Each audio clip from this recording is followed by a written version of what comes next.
now I want to turn it over to Katie Edwards, who is the general manager of the Florence Nightingale Museum out of London, for the first part of our presentation. So welcome, and Katie, I'm going to pass things your way. Thank you.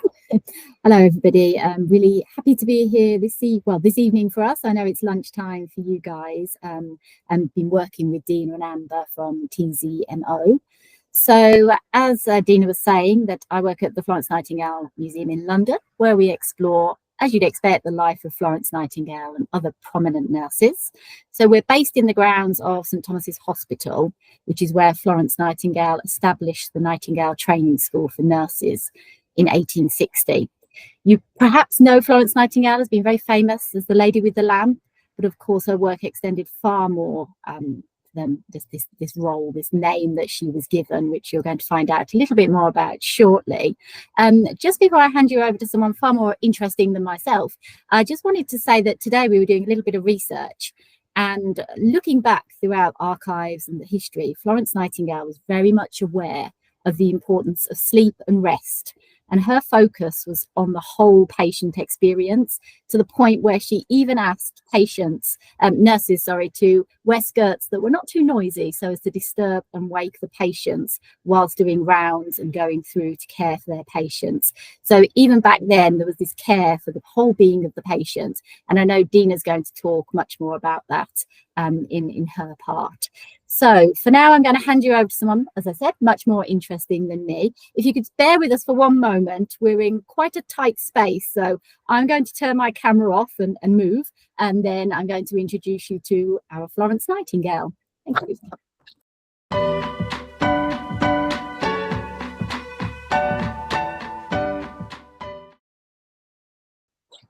Well, good afternoon. I thought, if you're talking of my legacy today, what better way to hear my story than to hear it directly from me?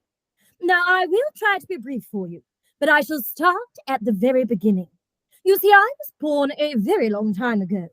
I was born in the year 1820, and surprisingly to some, I was not actually born in England.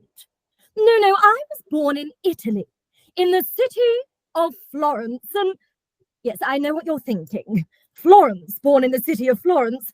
My parents were rather lazy, weren't they? You see, when it came time to choose my name, they just looked to where they were and they thought, Florence, that'll do. But we did not stay in Italy long.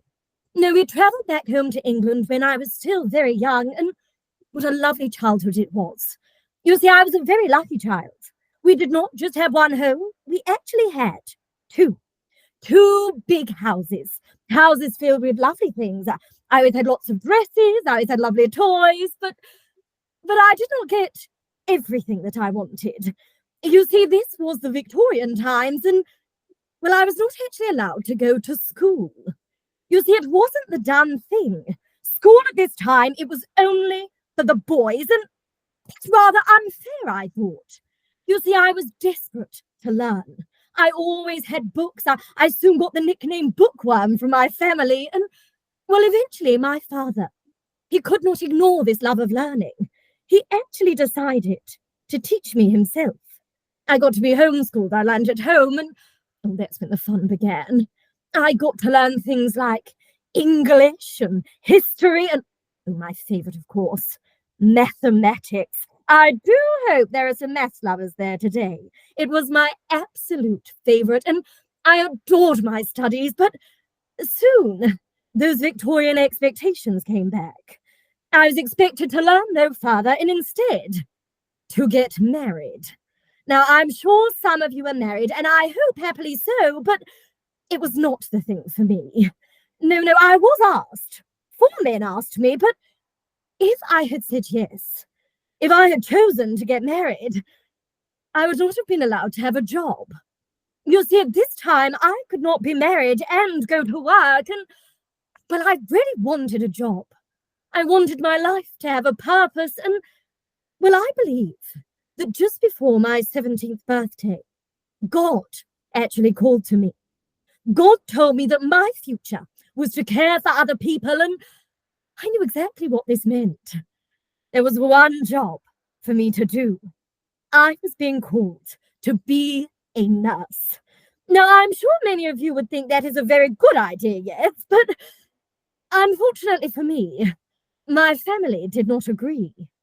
You see, at this time, being a nurse, it was not actually a very good job. In fact, nurses, they would often go one of two ways. They were either nuns, very religious ladies, and, oh, how to put this sensitively, but they cared a little more about saving souls than actually saving the bodies before them. Or they went quite the other way. They were rather unclean ladies, no good at washing, and rather lazy too, often falling asleep when they should be looking after the patients, and they did the unthinkable. Something I'm sure that none of you would ever dream of doing at work. They drank alcohol. Now, I'm sure we can agree, we would not want to be looked after by drunken nurses falling asleep, but I knew I could do better. So I begged my parents to allow me to be a nurse. Now, unfortunately for me, they were quite set in their opinions.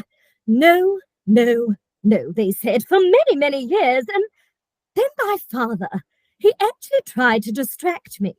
He sent me off on a grand tour around the world. He thought if I saw the world, I would change my mind, get married, settle down, but that was not to be the case.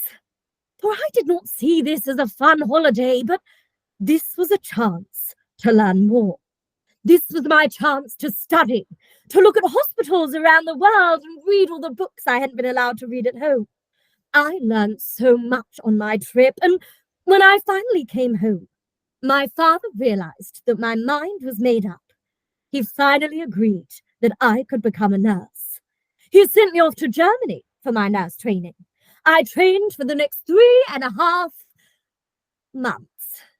Yes, nurse training this time was just 3.5 months of watching the nuns, but I was finally a nurse. That's what mattered. I came back to England. I moved to London and I got my first nursing job. Now, this is where my training truly began. I learned on the job.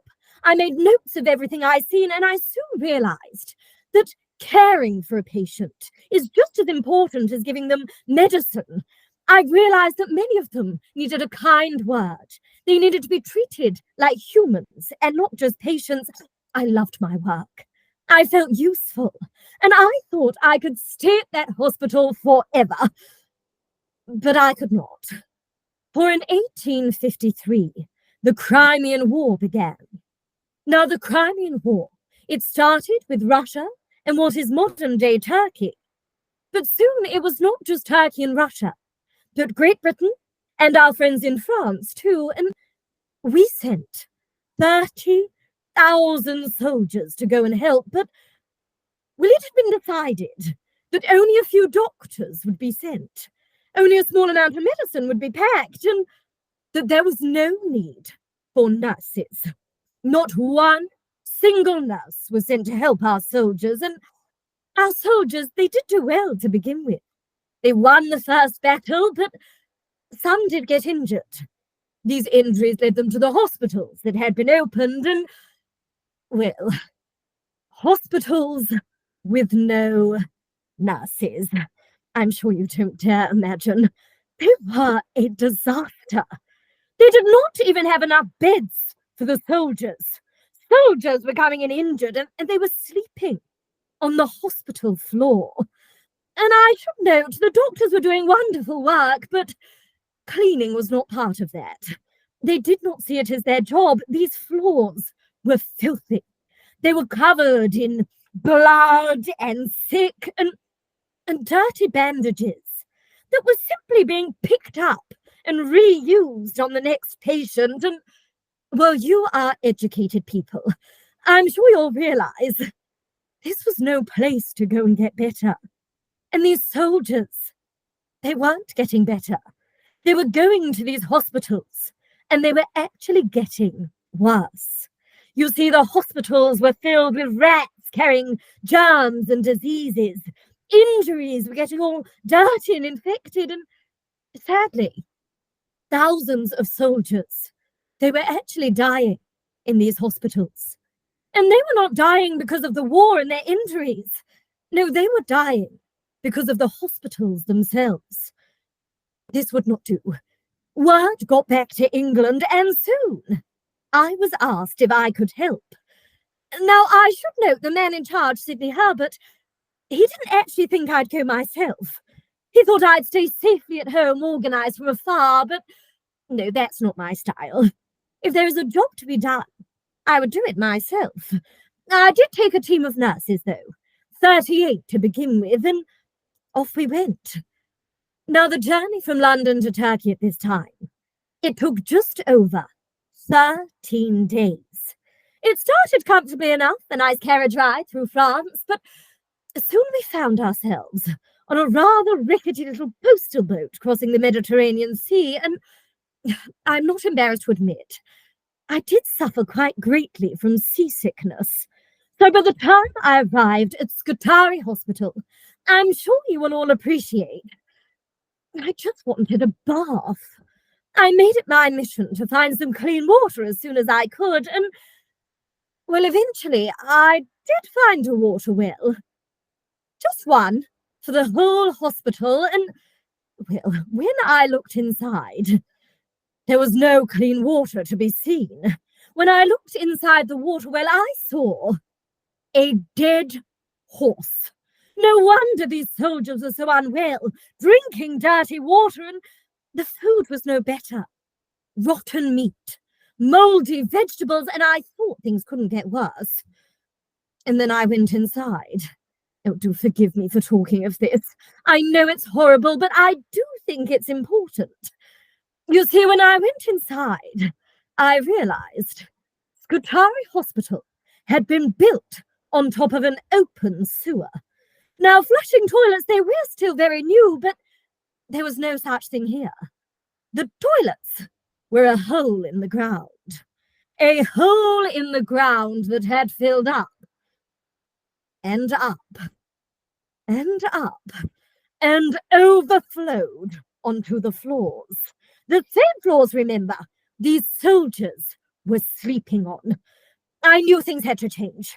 I marched up to the doctors in charge and I told them. I said, I'm here to sort out your hospital. They were not glad to see me. No, these doctors actually tried to send me home. They told me they would not listen to me. They had no want for my help, but I knew that they needed me. So I decided to completely ignore them. I decided to put my nurses to work anyway. Now, if these doctors would not let us care for the patients, there were plenty of other things to be getting on with. We had travelled with cleaning things. So we began to clean those hospitals. We scrubbed every surface we could. We freshly limewashed the walls. We put the beds together and put nice clean bedding on top. And, well, I'm sure you'll be glad to hear, we got the horse out of the well and cleaned up some toilets too. And I did decide to open the windows as well.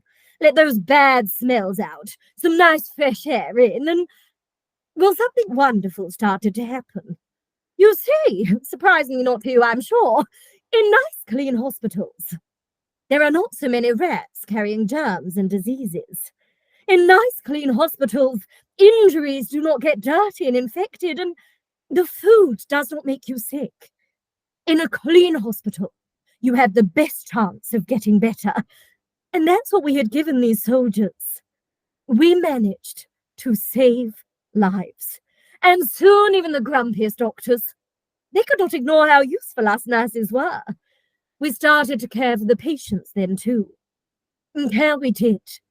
Yes, we gave them food and medicine. We kept up the cleaning, but as I say, I'd realised patients need more than this. These soldiers, they were lonely. They were sad, so my nurses would tell them stories and jokes to cheer them up. They would help them write letters home to their families, and they would hold their hands when they were most frightened. That seemed to make the biggest difference. I should note, though, I was usually quite busy in the daytime. You see, I was in my office. I was organising all these hospitals, but I would go onto the ward at night time. And just like the rest of my nurses, I would walk for miles and miles at a time. I would check on every single patient as I went, and, well, this soon got me a nickname. The lady with the lamp, they started to call me, and, oh, do you know, some of them were so glad to see me. They would actually blow kisses to my shadow as I passed them, but I wonder if you've ever seen a lamp like this before. You see, there are often images of me holding different lamps, oil lamps or genie lamps, but, well, they're actually wrong. You see, I could not get oil lamps or genie lamps, for I was not working back home in England. The only lamps I could get were traditional Turkish lamps like the one I'm holding here. Or to give it its proper name, it's called a 𝗨 lamp. Now, it's usually lit with a candle inside, and it gave great comfort to those soldiers in their time of need. I should say, though, the war only lasted 2 more years, and then it was time to head safely back home, although by the time I came home, there was actually a bit of a problem. You see, I actually became quite unwell myself. I had caught something we called crimean fever, and, well, I was actually unwell because of that food. I had accidentally eaten some rotten goat meat, and it left me with these aches and pains, this chronic illness that plagued me for the rest of my life. So when I got home, I went to my bedroom, and I stayed there. In fact, I stayed in my bedroom for the next 11 years. But that did not stop me.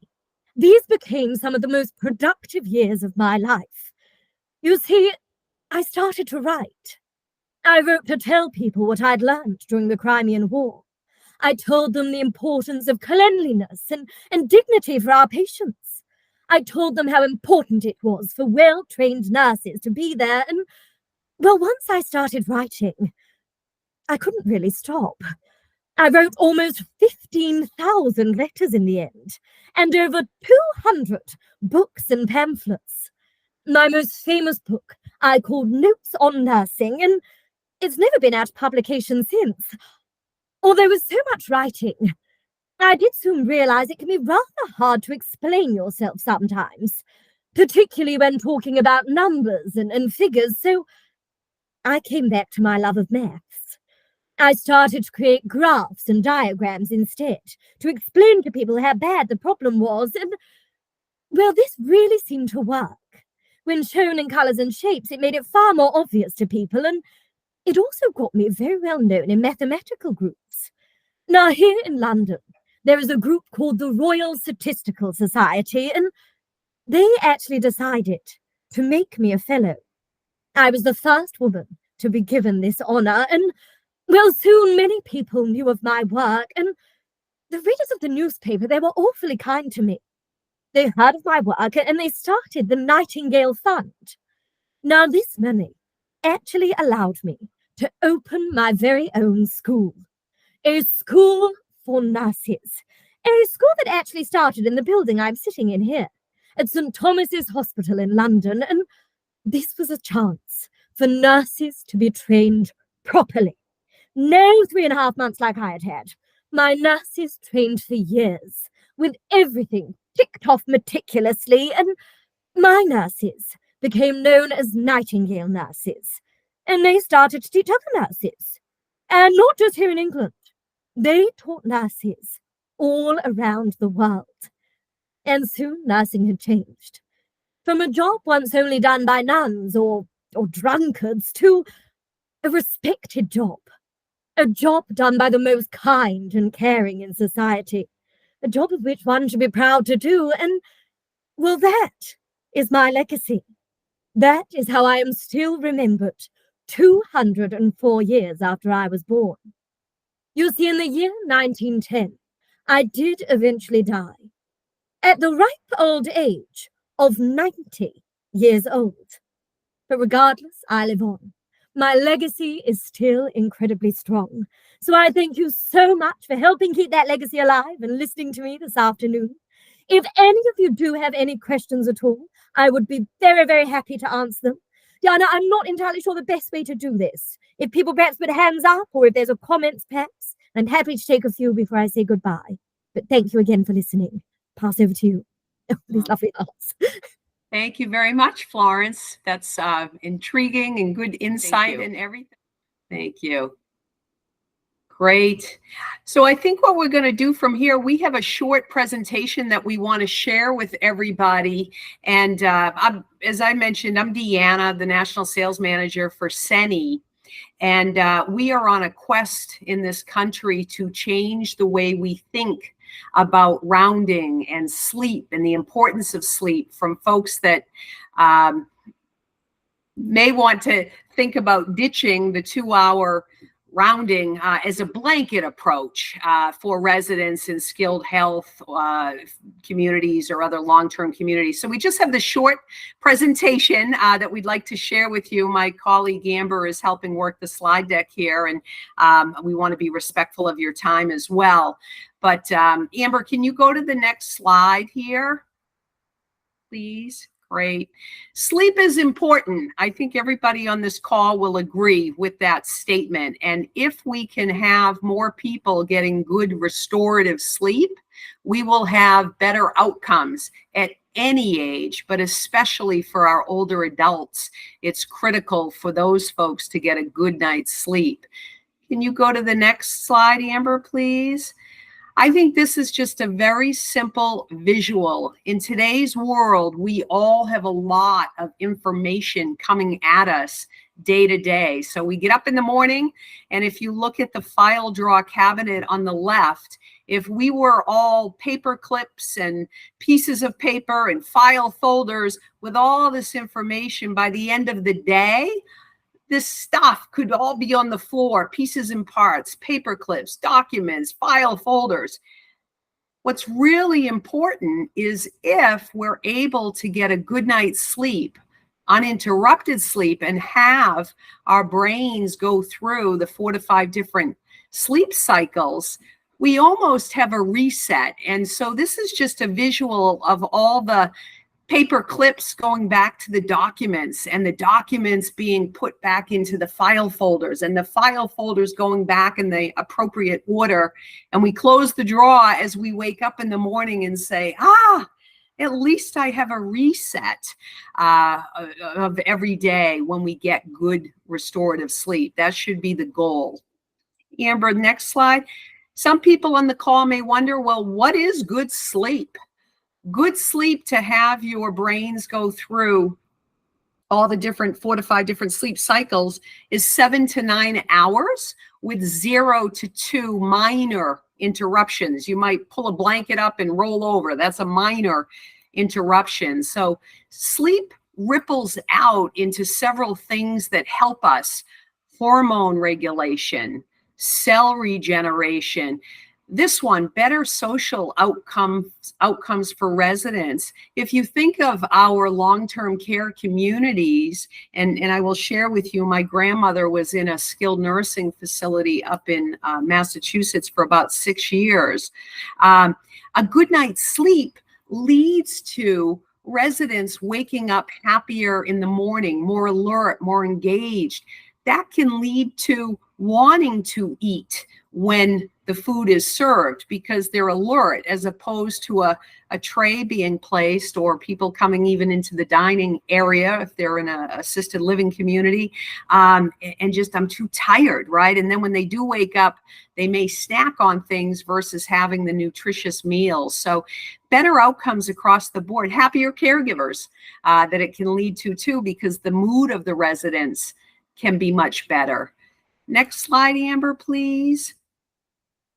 Just some statistics here. We've learned that 70% or more of memory care residents struggle with chronic sleep issues. Digest that number for a minute, please. That's a high number.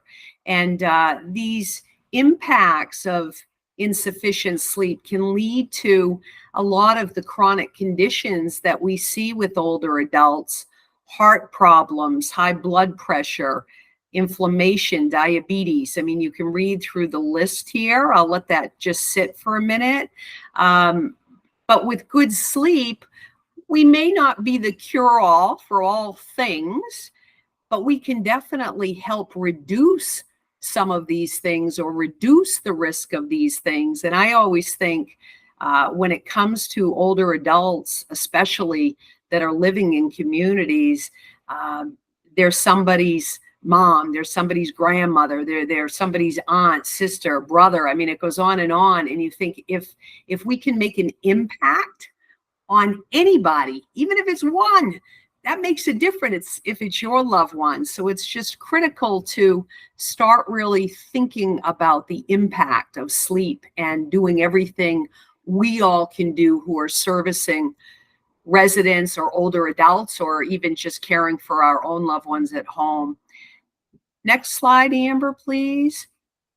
Sleep and managing urinary incontinence, they go hand in hand. Can you go to the next slide, please? Just to give you some stats here tied to urinary incontinence, about 13 million people, Americans, experience urinary incontinence. I like to kind of share stories to put things in layman terms. If you look up the population of Pennsylvania, Pennsylvania has about 13 million people. So to put perspective, if everybody in the state of Pennsylvania was incontinent, all ages across the board, that's what we're looking at in our country. That's a high statistic, and it's on the rise because people are living longer. It is not a disease, but it is a very common condition, but it is not a normal part of aging. It's typically other chronic conditions that cause the chronic conditions of urinary incontinence, but big numbers there. In nursing facilities, statistically 50% or greater. I know we have some folks on this call that are nurses with skilled health, and I bet, I don't know if I'm willing to take a chance here, but Ricky, if you're still on the call, would you agree with that stat of 50% or greater of the residents in nursing facilities are incontinent? Sounds about right. About right. Yeah. Yeah, we learned that too, that even people aging in place at home, similar scenarios. So 53% is the other stat there. Amber, can you go to the next slide, please? And so continence needs, and what this is a group that does a lot of pilots with different nursing facilities across the country. 𝗵𝗏 out of Minnesota, fantastic group.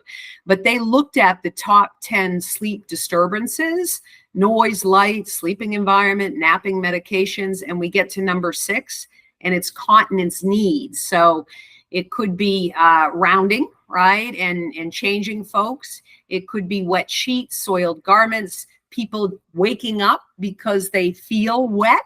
I always say any of us on this call right now could probably pour in our chairs one quarter worth of volume of water, and we would feel uncomfortable enough with just that quarter size volume to want to go and change. So I'm sure we can all have great empathy for folks that are incontinent and they are having challenges with that and what that feels like. So it is one of the top 10 sleep disturbances.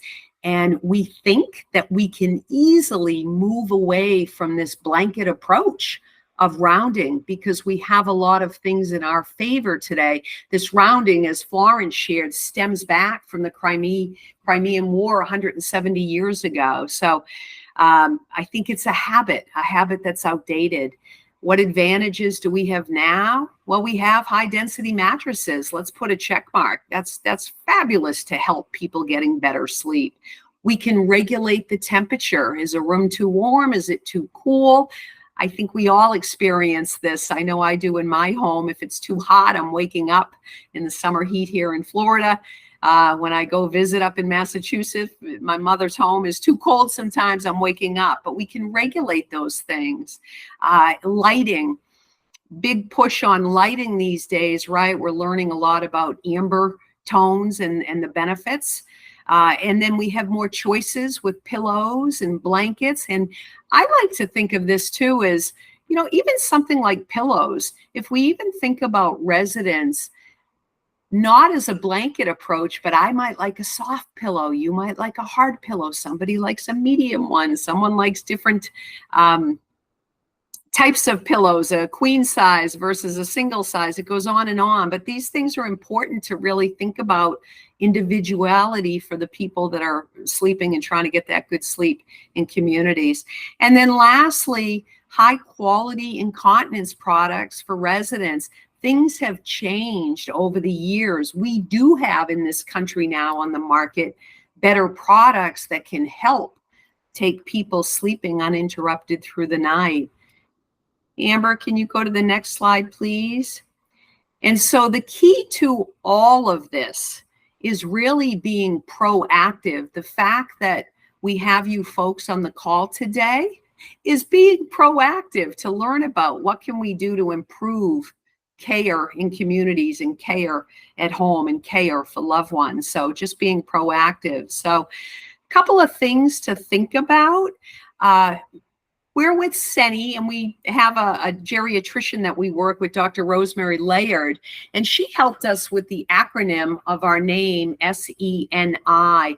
I think if our name was different, we might start it with an I, because nobody wants to be incontinent. I haven't come across anybody that wants to be incontinent.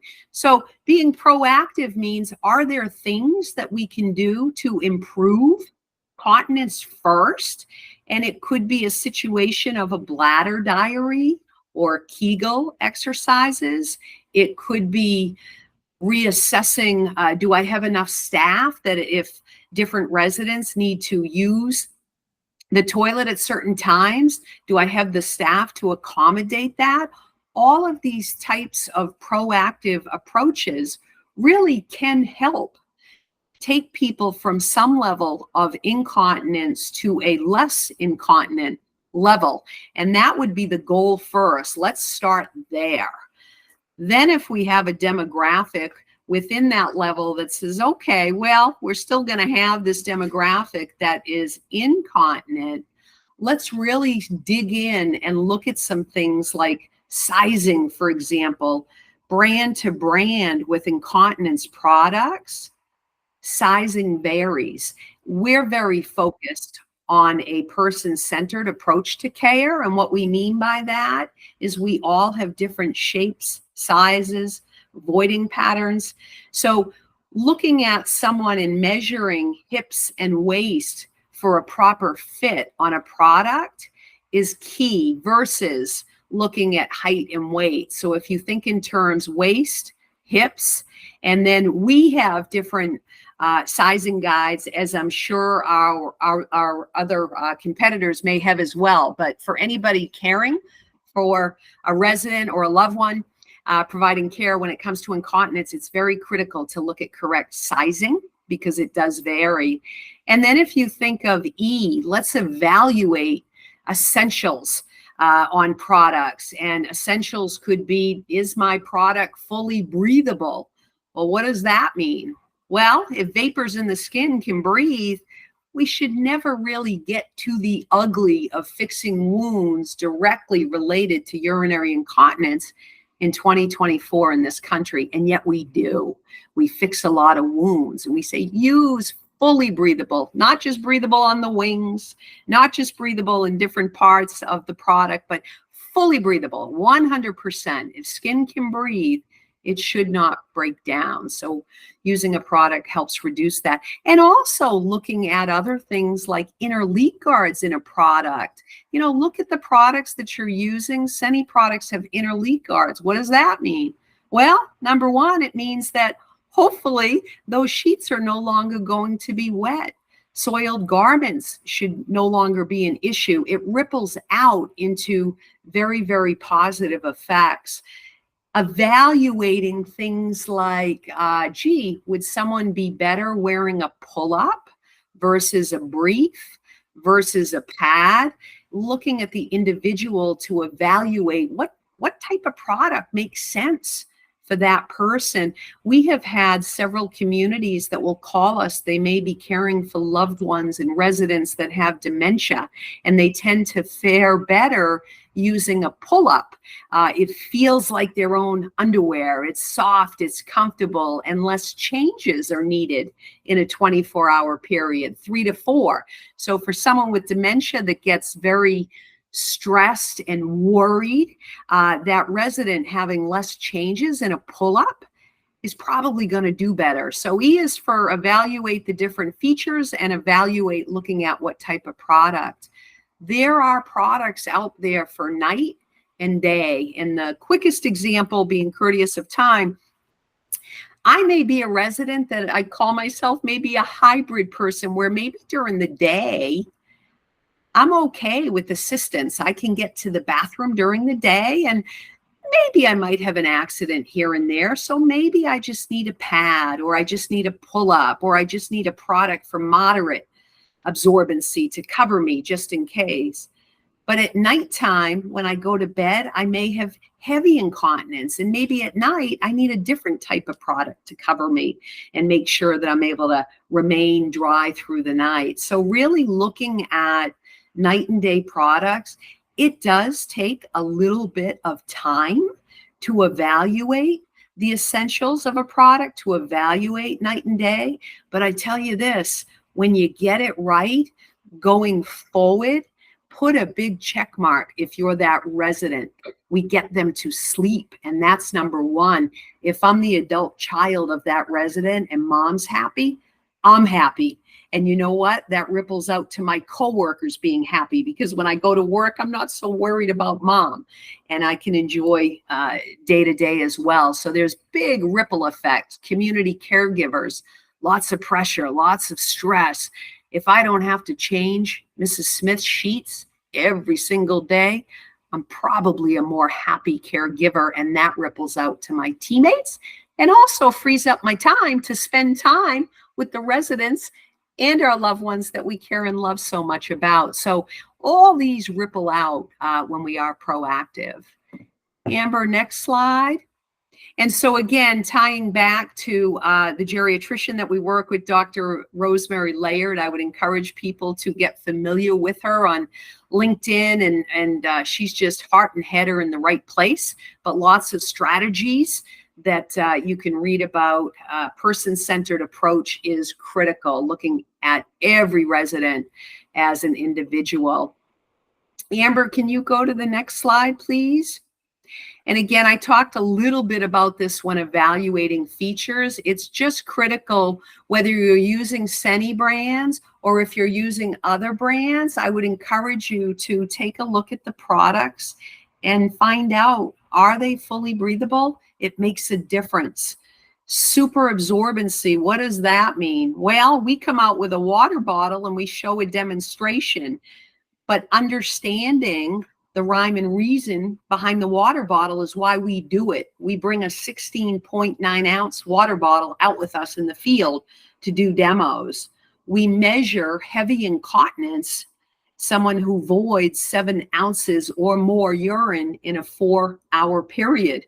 If we want people sleeping through the night 7 to 9 hours, let's use 8 hours in the middle.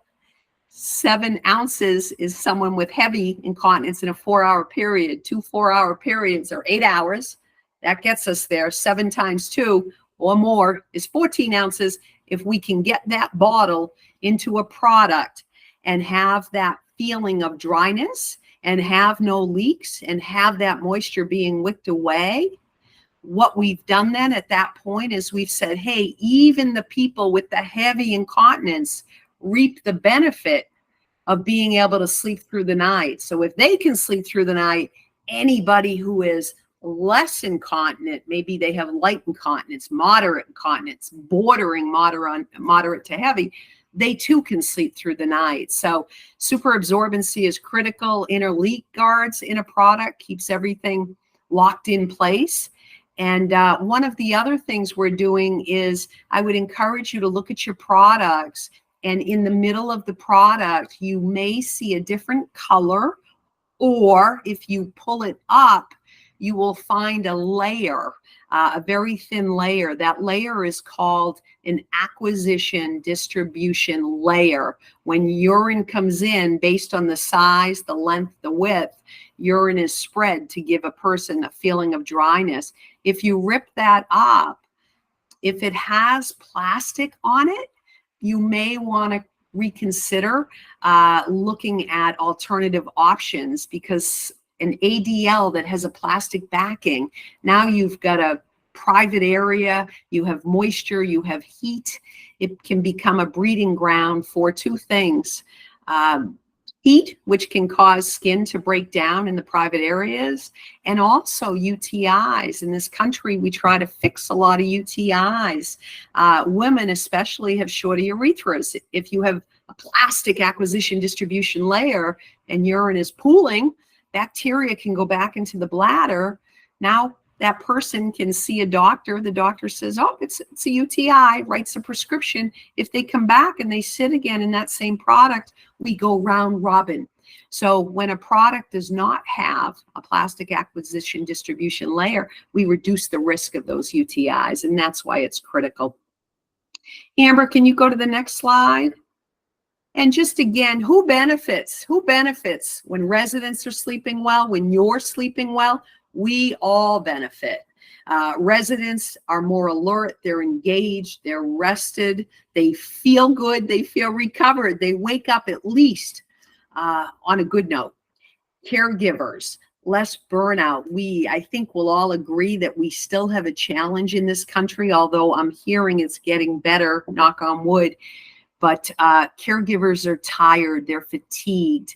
There are staffing challenges in a lot of communities still. So being able to take some of these not so pleasant tasks off of their item list, like changing sheets or assisting folks with needing changes so frequently, they have time to do the happier things, spending time with people.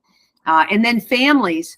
For the folks that are caring for loved ones in a community, we know we have great empathy. You're not only caring for the resident, but in a sense, you're indirectly caring for that family, right? Because you want to make sure that everybody, all parties involved, are not worried about their loved one. All parties are happy that are involved. So when people sleep well, again, it ripples out. And community in general, just better social outcomes, better clinical outcomes. As nurses, as executive directors, as licensed nursing home administrator, you all have shoulders that have a lot of different things on your shoulders, a lot of weight. And if we can have help in having better social outcomes, better clinical outcomes, my goodness, I would hope that would be a little bit less weight on your shoulders. And that's why it's the benefits of having good sleep. A couple of reasons. Amber, next slide here. Yeah, and that just goes to, again, we just want to help people. If you have a resident or two or three or five that you're having some challenges, please reach out to us. We'd like to help you with free product samples to try, education. I always think of, you can have great products. And if you think of the great products as a camera, all the bells and whistles of a camera, that's awesome. But to really get a good picture, you need a wonderful photographer. And if you think of caregivers, it's important to have CNAs that know how to lift leak guards, know how to activate a brief, understand different products, styles, types. Now you put the product, which is the camera, together with the photographer. I guarantee you, together we will create a very different view and a picture that we will want to keep in this country. And that's the mission of my teammates in here and I. We're here to help people. We're here to make a difference. We don't care whether it's one resident or 100 residents. Every person is connected, right, to another person that loves them. And I think we would all agree we want the best for them. So we thank you for your time today. Are there questions that we can answer for you? I know Katie with the Florence Nightingale Museum is still on this call. She can take questions about that. I'm happy to answer any questions related to 𝗀̱. If anybody has any feedback, comments, questions, now would be the time to ask. Eva, you've got a chat in here. Okay. Excellent. Anyone else? No. Katie, do you have any parting thoughts about the museum in general that you'd like to share with everyone? Yeah, mostly just what I was just hearing from your presentation, just how important it is when you were saying whether it's one person or 100, it's about people-centered healthcare. And that's what we are all about at the museum, promoting that through, you know, Florence's legacy. So it's just really, really interesting to hear you focusing on that. And I learned, obviously, a great deal. So yeah, just thank you to everyone for having us, for including us in this, and for taking the time to understand a little bit more about Florence Nightingale's approach to healthcare and how that's still really relevant today. So thank you.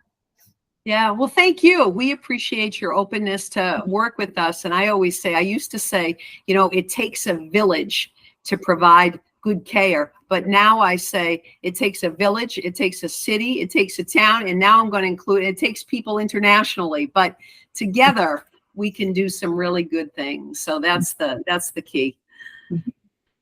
So awesome. Thank you, everybody.